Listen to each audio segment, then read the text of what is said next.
आम शतकड़ा विषय किसी जानले वर्तमान आम साधारण भग्नांश भग्नांश आगे पढ़ी। अच्छा प्रकृत भग्नांश क्या कहती ना जार लबटा सान हरटा बड़ आम लब हर जानते दिना ना।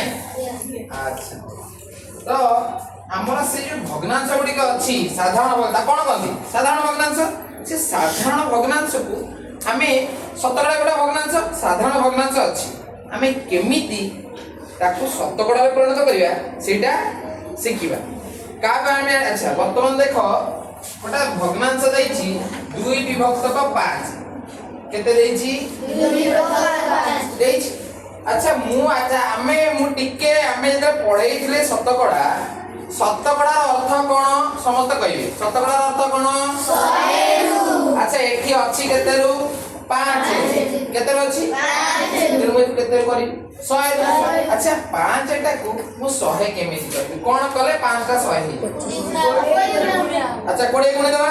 अच्छा 20 जदी मु हर रे गुणीबी ताले मोर तो बड़ा हे गला ना हरटा तेनु तार समभग्नांश पाए 90 रे मध्ये कोन करिया पाए पड़िबो 20 गुणीबा तेनु 2 रे मध्ये 20 गुणा जीवो तेनु केते हला 40 वर्तमान हमर 100 रु आसी गला 100 रु आसी गला 100 रु 40 ता माने केते शतकड़ा 40 शतकड़ा आ समान होची 40 शतकड़ा। आउ गुटे तुमको सहज उपाय कहूची जदि तमे चाहो चाहो मान संकर भी अछि तेणु शतकड़ा साधारण भग्नांश को शतकड़ा रे केमिति परिणत करिवा ना लेख साधारण भग्नांश को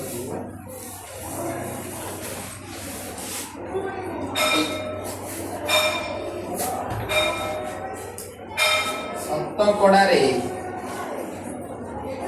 परिप्रकाश पाई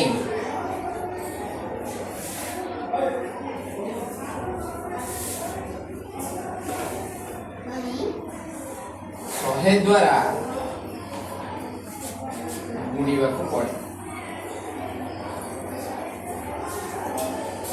मने रख आमे एमती करि परिबा आमे जहा बुझे करि परिबा तुमको आउ टिके अधिक जिंस शिखेबा पय एटा कुआ गला कोन ना धर से 2 विभक्त 5 अछि ताको शतकड़ा रे प्रकाश करिमा तते कोन करबी 100 गुणी देबी।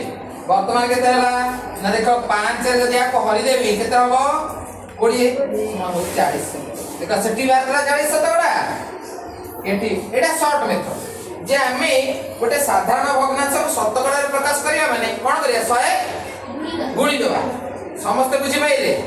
साधारण भग्नांश को शतकड़ा रे परिणत करिया पे कोन करिवा ना हर को 100 करिवा नले तदरे कोन करिवा भग्नांश रे 100 करि परिबा समस्त करि परिबा तो